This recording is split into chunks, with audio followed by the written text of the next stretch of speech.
Assalamualaikum. Let us read a book. This book is named as TREETOP Twins Adventures. The twins help a hadrosaur. Let's open it. So before we start reading our text, let us know the punctuations used in this context or the story. These are the punctuations used in this story. The story which we are going to read afterwards. Punctuations are actually the symbols or marks which allows us to know or guide the reader to know the structure and tone of the text. Who has said, how has he or she said, and where to stop, where to pause, which sentence is a question, and what is the quotation, what somebody has said. Punctuation guides us to read as the same as someone tells a story. Let's do it. First of all, the first punctuation is the full stop. It allows us to know that the sentence has been finished or it has been completed. So we have to pause or stop. Then the comma. A small pause. It's called as comma.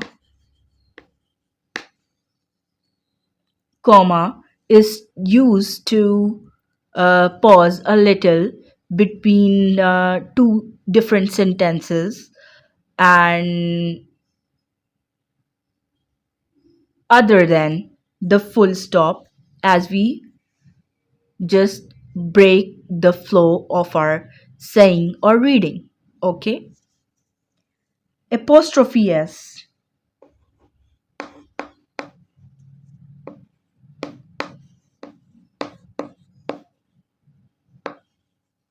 Apostrophe tells us about someone's belonging, like Sarah's chalk. This chalk belongs to Sarah. Sarah's chalk. We will add apostrophe S after Sarah. It shows the belonging. Come towards the quotation marks.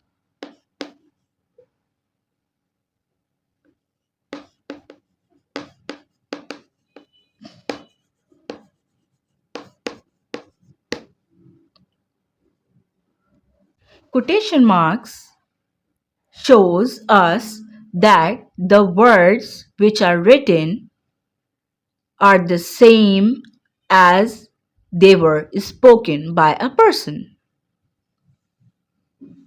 Question mark.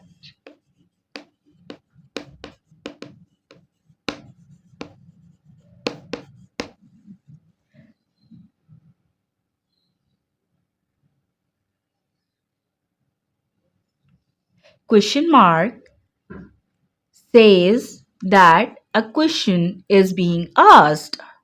Like if someone says, "Why are you late?" He will use a question mark when it will be written in the text. Question mark shows that the sentence is a question. Capital letters. Capital letters are used to focus or emphasize to a word. Let us also know the pronunciations of some difficult words used in this context, like volcanic. Volcanic. It sounds like volcanic.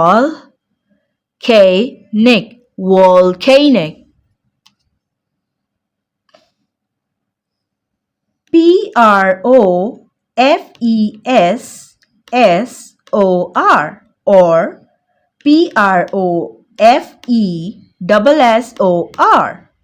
Professor. Professor. Professor. Professor. Picture. It's a bit tricky one because tu here sounds like ch. Picture. Tu here sounds like ch. So it's pronounced like picture. Mate. It's a long vowel. As we have done the vowels, it's a long vowel. If we cut E from here, it will become a short vowel sounding mat. But if we add E over here, it becomes a long vowel and it will sound as mate. Mayht, mate. Chance is pronounced like chance, not chance. It's chance. A here sounds double A, chance. So let us also learn about some short forms or contractions. Contractions are the short forms of some words. Like here in the text or in the story, they have written many short forms. Short forms or contractions are used when we want to contract or make the size of the context a bit smaller, or we avoid writing whole words, we use contraction. It also gives a fancy look to our story or the text. Okay, so let's move forward. Here they have given wasn't, wasn't, wasn't. It's the contraction of was not.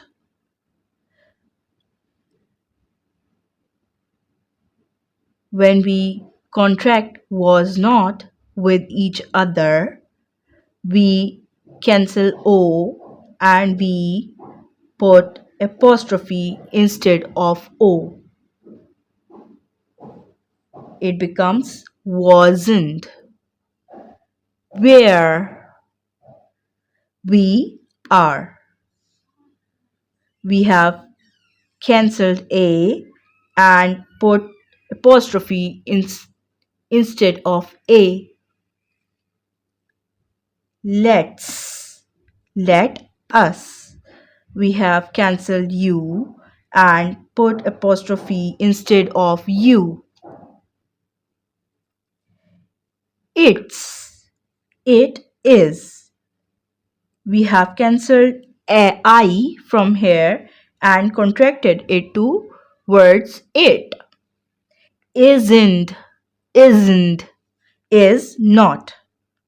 Here we have cancelled O from here and put apostrophe as the word O. Couldn't, could not. We have cancelled O from here. Let's do some more contractions in this passage or context. I have. We have cancelled H and A and used apostrophe over here instead of H and A. We are. Will. We cancelled W and I. This is an exclamation mark. Punctuation. Okay. We had left this punctuation previously. It shows high emotions. So here come some more words like snorkel sounds like snorkel. R gets silenced over here. Snorkel, snorkel. Puddle, pud, puddle.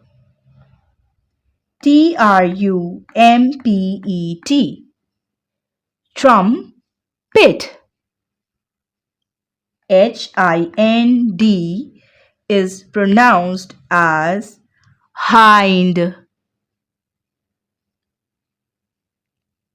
Snore is a long vowel, as we know that where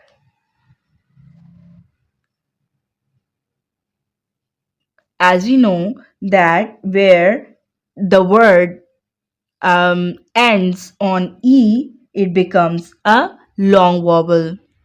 So it will be pronounced as snore, not snore, snore. Parasaurolophus.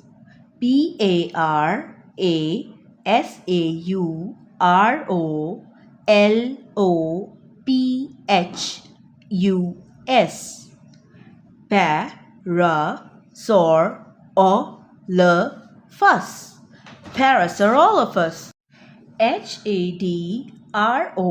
HADROSAUR. Hadrosaur. Hadrosaur. Parasaurolophus is a genus of hadrosaurs, duck-billed dinosaur that lived in western North America long ago, about 73 million to 76.5 million years ago on Earth. Duck-billed platypus. DUCKBILLED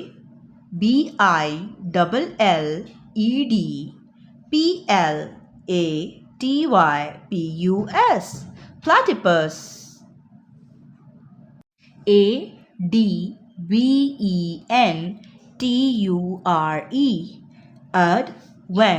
ADVENTURE adventure.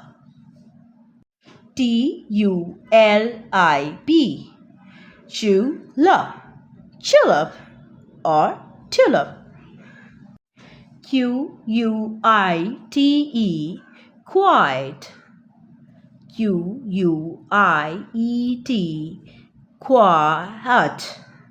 Quiet. Quiet. Quiet. QUIETER quieter.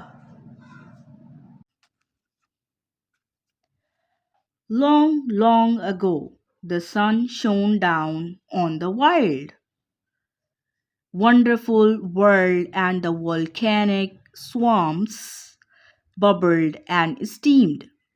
The treetop family, the first ever to invent a time machine, have traveled back to the land of the dinosaurs.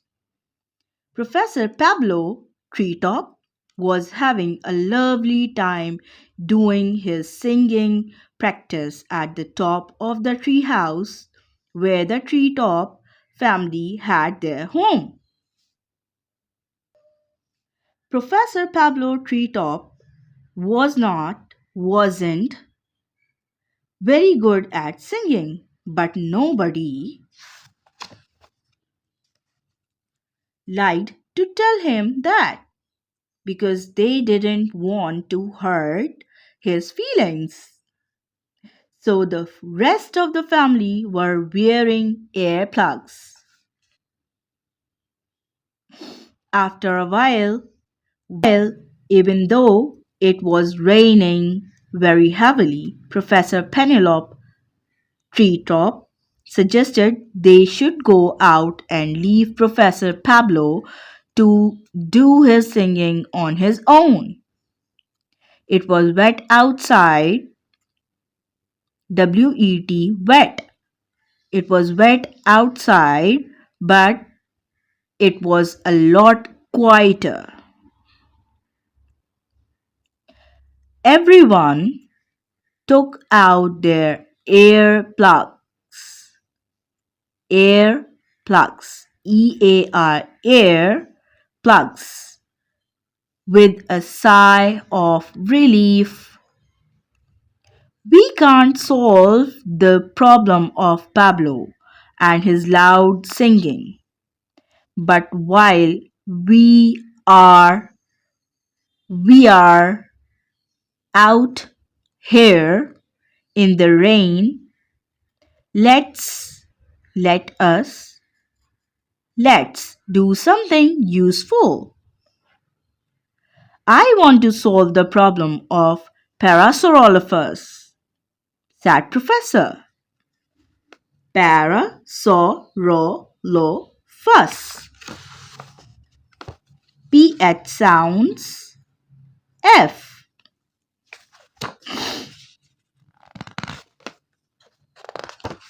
said Professor Penelope. Parasaurolophus is a kind of dinosaur called a hadrosaur, explained Professor Penelope, showing the twins a picture.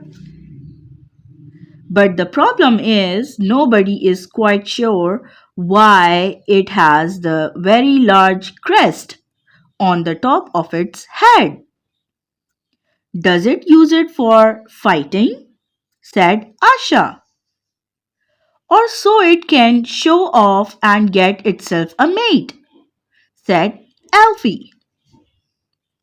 Maybe it uses it for breathing underwater like a snorkel. SNOR, snore, KEL, kill, snorkel, said Ted. Or perhaps they use their crests to tickle each other, said Tulip.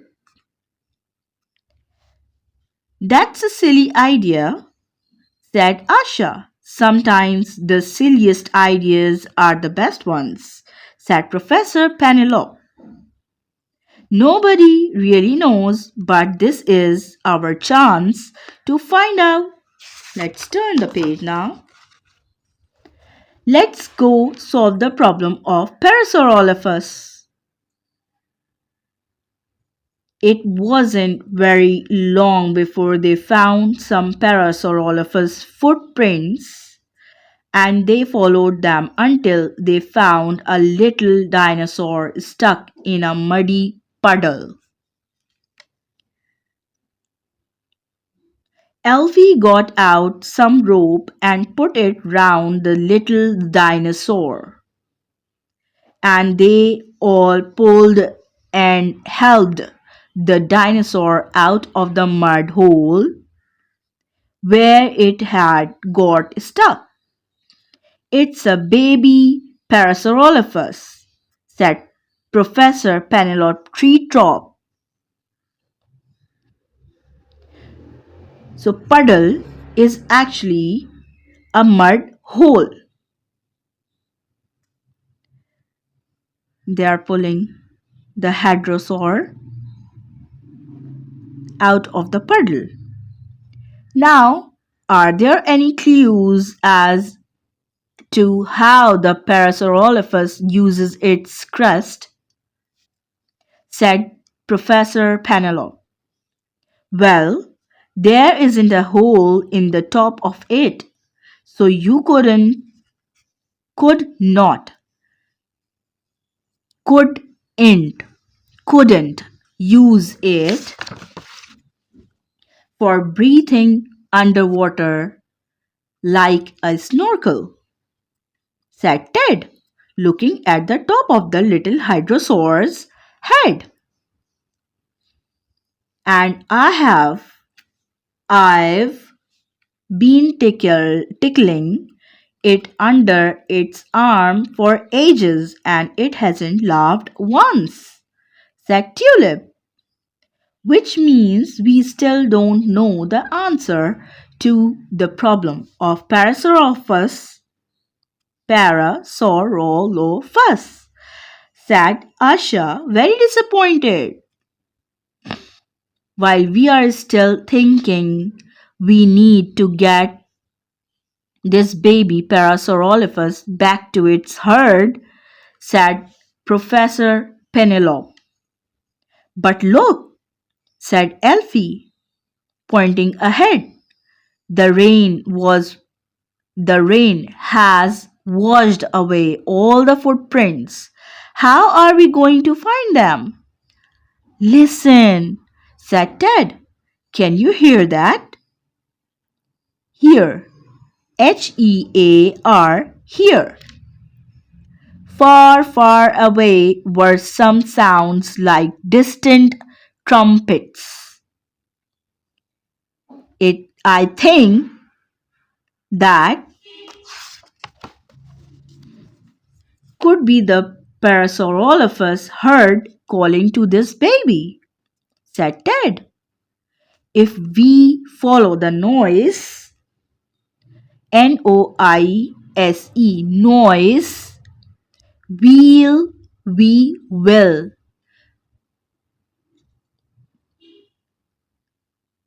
contraction, we'll find the herd. So the treetop twins and Professor Penelope followed the sound through the rain until it got louder and louder and louder. And sure enough, there was the Parasaurolophus herd sheltering from the rain under some big palm trees. L is silent over here, so it is palm. Some dinosaurs were standing on their hind legs, others on all four. Hinds are the legs, the back legs of the animals which have four legs. The front legs are the others, and the back legs are called as hind legs. The noise coming from the herd of Parasaurolophus was made louder by the size of their crests.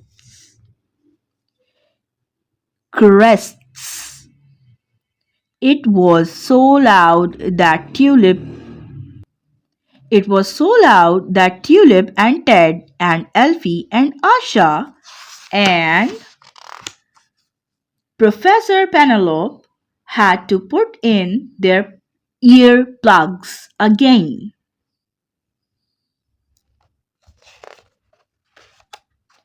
RAIN, rain. AGAIN, again.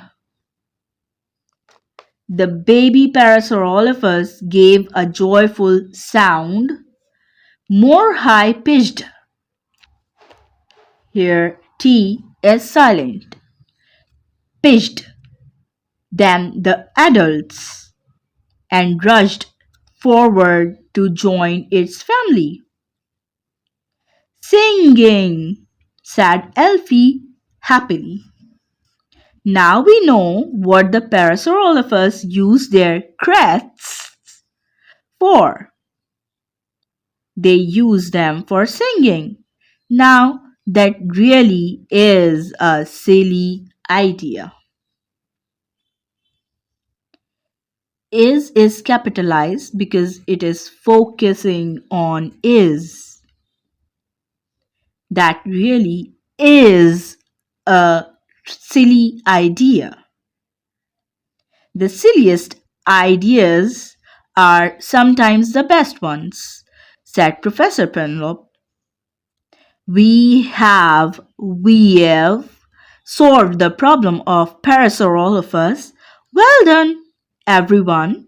And now we need to solve the problem of how to get home. It's raining. It is raining. It's raining so heavily we can hardly see. Sure enough, they nearly got lost on the way back, for it rained harder and harder. But as they got closer to the tree house, listen, whispered Ted. They were all very quiet, and they could hear the sound of Professor Pablo singing at the top of his voice. It wasn't as loud as a hydrosaur, but it was still quite loud. Quiet, quite. Quiet, quiet. Quite, quite. And that was how they found their way home. Night time in the land of the dinosaurs, the clouds were too thick to see the stars. As the rain poured down on the wild, wet world, but the treetop family were cozy and warm in their treetop home, and they were all fast asleep. Well, nearly all snore. Professor Pablo was already asleep. They had solved the problem of Parasaurolophus, but they still couldn't solve the problem of Professor Pablo. He was just a very loud professor. Very loud professor. Again, they have focused it or capitalized all the letters because they want to focus on the word. He was just a very loud professor. It's lucky that Pablo does not, short form, doesn't have a crest, like a hydrosaur.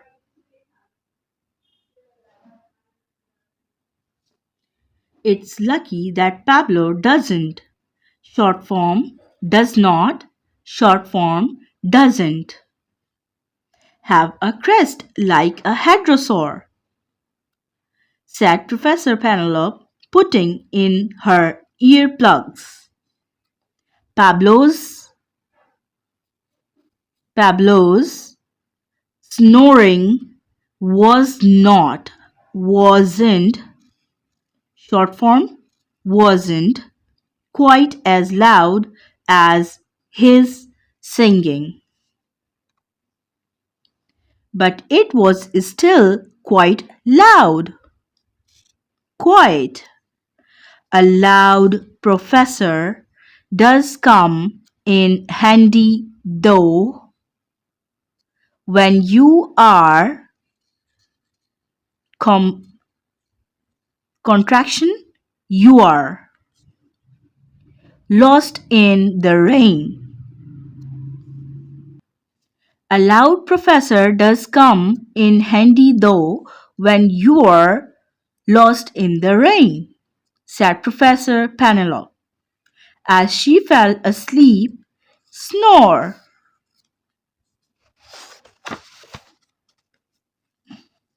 Real facts about dinosaurs. Parasaurolophus. It is given, the comparison is given to the elephants, the size of elephants and hadrosaurs. They could grow up to 10 meters long, the length of two elephants. They walked both on all fours and on their hind legs. Hind legs and front legs. They had the largest crests of all the hadrosaurs. This is a picture of hadrosaur.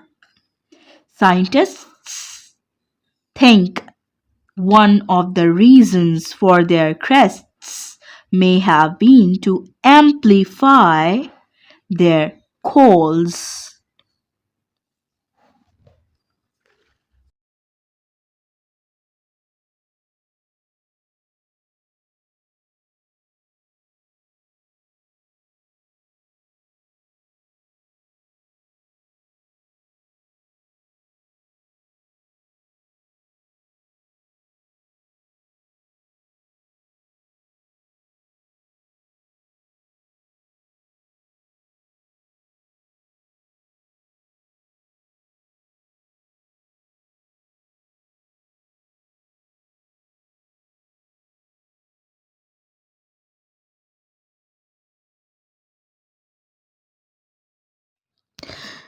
People used to hunt platypus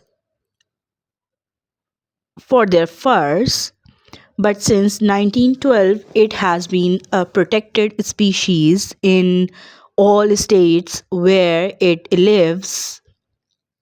Its population is not in huge danger, but it is sensitive to pollution.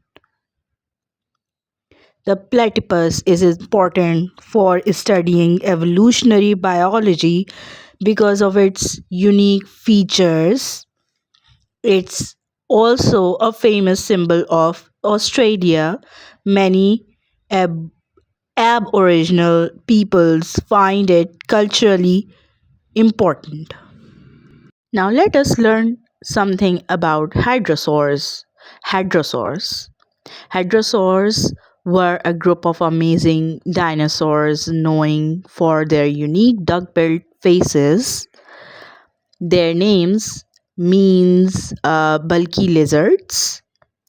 These plant-eating dinosaurs were very common during the Cretaceous period. Hadrosaurs came in many sizes.